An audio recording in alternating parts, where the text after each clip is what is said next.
Ya, mohon maaf, Bapak tadi saya turunkan karena ada adik menangis, nanti kena pelanggaran.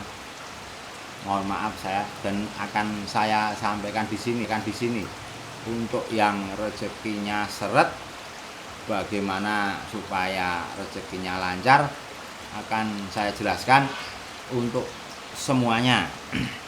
Jadi, rezeki itu seret atau lancar itu yang sangat berpengaruh itu aura kita. Jadi aura kita itu harus terbuka, aura kita harus cerah. Dengan aura cerah kita terbuka, aura kita terbuka, maka rezeki kita pun insya Allah akan lancar seperti itu. Dan sekarang bagaimana cara membuka auranya kan gitu. Kemarin ada yang naik, Pak sudah membayar untuk buka aura di luar. Kalau di sini gratis, di luar sudah membayar buka aura tetapi nggak ada hasilnya kan gitu. Kenapa nggak ada hasilnya? Karena aura itu walaupun sudah dibuka orang pandai, kalau energi di dalam diri kita itu masih negatif, itu aura itu akan tertutup lagi. Jadi kata kuncinya untuk pembukaan aura itu harus energi positif di dalam tubuh kita ini banyak, Pak. Jangan sampai energi negatif di tubuh kita itu yang banyak. Dan cara untuk energi positif yang banyak di tubuh itu caranya dengan sikap kita. Sikap kita itu kita harus belajar sabar, harus belajar ikhlas, dan harus belajar bersyukur. Bersyukur dengan apa pemberian Allah, apapun itu pemberian Allah, kita berusaha menyukurinya, kita bersyukur. Seperti itu, Pak. Jadi aura nanti jika energi positif banyak, maka aura secara otomatis akan terbuka. Jika energi negatif di tubuh banyak, itu nanti ciri-cirinya sininya sakit. Kalau bangun tidur sakit, pedih sakit sini. Jadi dari kami menghimbau, buang energi negatifnya dengan cara digosok-gosok gini sambil istighfar, digosok-gosok gini sambil istighfar, ditarik ke lambung. Kalau bisa baca Al-Fatihah dulu, bisa pakai air putih diminum 1 kali saja, bacakan Al-Fatihah diminum. Kalau dengan tangan bisa dengan bacakan Al-Fatihah 1 kali, tiupkan ke tangan, gosok-gosokkan gini sambil istighfar, dibuang gini. Mohon kepada Allah Subhanahu wa taala untuk membuang energi negatif yang ada di tubuh kita. Buang seperti ini.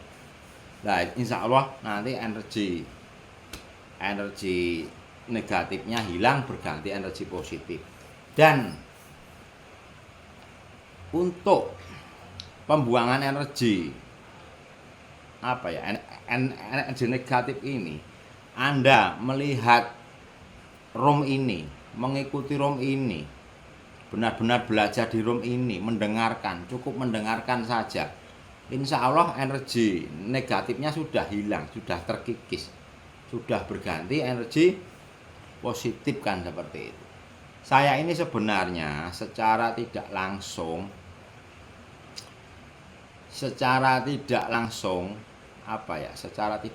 itu saya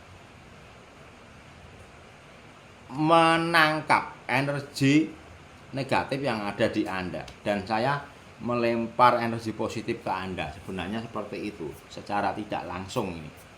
Saya sudah mentransfer lah untuk Anda semua seperti itu. Energi positif. Dan energi negatif itu juga saya itu juga kadang berat gitu. Saya berat itu saya harus menampung energi negatif dari banyak orang kan itu berat.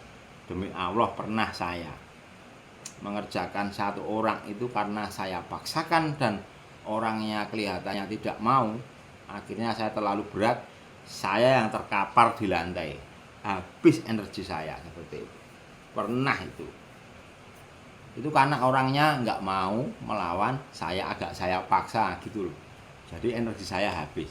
Jadi mohon bantuannya jika Anda ingin energi positifnya banyak, mohon terima apa yang saya lemparkan, apa yang saya sampaikan, apa yang saya lemparkan itu terima. Insya Allah juga terima, saya juga ngelemparnya ringan. Anda menerima seperti itu, nanti energi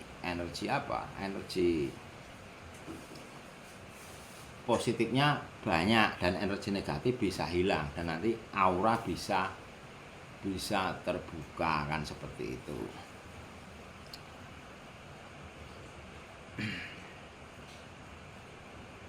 Untuk pagar rumah dari siapa ini?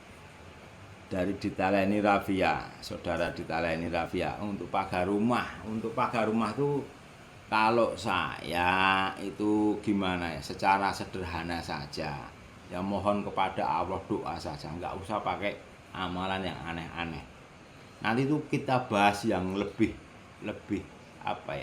detail nantinya untuk pagar rumah supaya tidak ada gangguan gaib toh. Untuk pagar rumah toh nanti kan ada doa bersama, nanti saya juga mendoakan untuk semuanya, untuk follower saya, dan itu nanti tersambung. Kalau bengkel hati itu tidak yang rumit-rumit, sederhana, yang semua bisa memakainya seperti itu, tidak rumit-rumit. Contoh, saya dulu pernah 4 orang pintar itu mengatasi satu rumah kan nggak mampu. Ini sumpah demi Allah, saya nggak bohong. Akhirnya yang keempat itu datang ke saya minta tolong. Saya datang ke rumahnya dia kan, tempat pasien itu kan. Nah, di sana saya atasi. Jujur, saya di sana tidak mau, saya perang sama yang di sana tuh nggak mau. Saya usir-usir, saya nggak mau. Saya di sana cuma damai, saya jawab. Dan orang rumahnya cuma saya suruh ruqyah mandiri, baca Al-Fatihah, tiupkan ke air putih, diminum sambil mendekat kepada Allah, mohon perlindungan.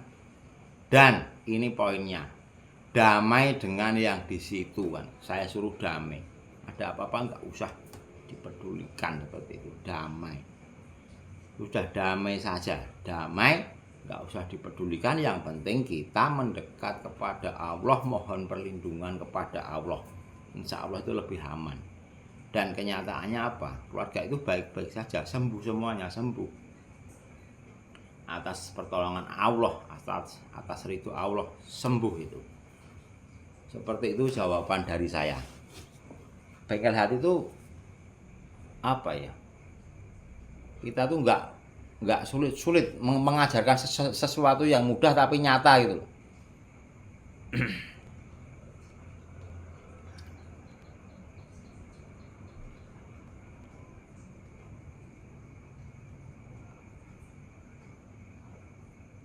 Dari saudara Tan, cara membangun keyakinan Pak agar tidak goyah meski hal tidak mungkin menjadi mungkin. Ya keyakinan kita harus yakin kan. Kepada Allah kenapa nggak yakin kan? Yakin itu ya kuncinya Allah, kita yakin kepada Allah. Dikunci, yakin sudah. Contoh, saya dulu cuci piring. Pekerjaan saya kan cuci piring di warung, cuci piring. Nah saya nggak mau tahu. Saya yakin Allah Maha Besar. Saya mau jadi orang besar seperti itu. Itulah contoh keyakinan kan seperti itu. Itu membangun keyakinan ya itu dari dalam diri kita sendiri bahwa Allah itu Maha Besar. Allah Maha segalanya. Kenapa kita nggak yakin? Kenapa kita ragu kan gitu? Padahal ragu itu bahaya. Ana aindagoni abdibi, aku sesuai prasangka hambamu. aku sesuai prasangka hambaku. Jadi jika kita yakin, ya insya Allah hal yang tidak mungkin menjadi mungkin, Mas. Seperti itu keyakinan. Tapi kalau nggak yakin, ya sudah, kita aja nggak yakin kan gitu. Jadi membangun keyakinan itu ya dari dalam diri kita harus yakin bahwa Allah itu maha besar, kita nggak usah meragukan. Saya mau buka fitness saja dulu, buka usaha fitness, saya nggak punya uang. Saya malam berdoa kepada Allah, mohon keyakinan. Paginya langsung kesampaian, malam doa paginya langsung kesampaian. Pagi saya main ke toko besar, saya ditanya sama satpam kan. Tanya, mau apa Mas? Mau buka fitness Pak? Beli alat-alat, tapi tidak punya uang, saya bilang gitu. Langsung ditemuin sama bos ya kan. Ditemukan sama bos, ditanya, mau apa? Mau beli alat-alat fitness ini, mau buka fitnessan, beli yang banyak kan gitu. Tapi saya nggak punya uang Pak. Akhirnya apa? Ya sudah dibuatkan oleh bapaknya, oleh bosnya itu. Dibuatkan semuanya. Saya membayarnya dari pemasukan fitness itu buat ngangsur kan gitu. Loh itulah. Keyakinan itu sesuatu yang tidak mungkin akan menjadi mungkin, sesuatu yang berat akan menjadi ringan. Sesuatu yang kita anggap berat itu mudah bagi Allah untuk mengabulkannya. Itulah syaratnya keyakinan. Jaga keyakinan kita. Dari saudara Muhammad Samsudi, cek lokasi alamat lengkap. Mohon maaf, saya tidak membuka praktek di rumah karena kesibukan saya.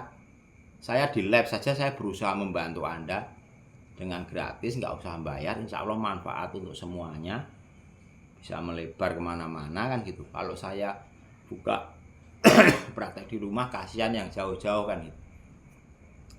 Kasihan yang jauh-jauh tidak bisa mengikuti program saya kan.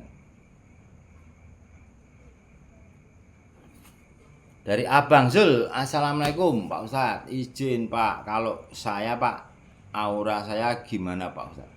Ya aura jenengan ya nanti kalau jenengan ikut room ini nanti auranya terbuka sendiri Pak, seperti ini. Sudah banyak yang berhasil cuma mengikuti room saya, sudah kesaksian, wah sudah enak badan. Yang dulunya badannya berat, energi negatifnya banyak, sudah bisa apa ya, sudah bisa baiklah, sudah bisa energinya positif. Sudah banyak yang ke saya seperti itu Pak. Kalau untuk aura jenengan nanti biar terbuka, semakin terbuka semakin, ikuti terus live ini, follow, ikutin live ini terus.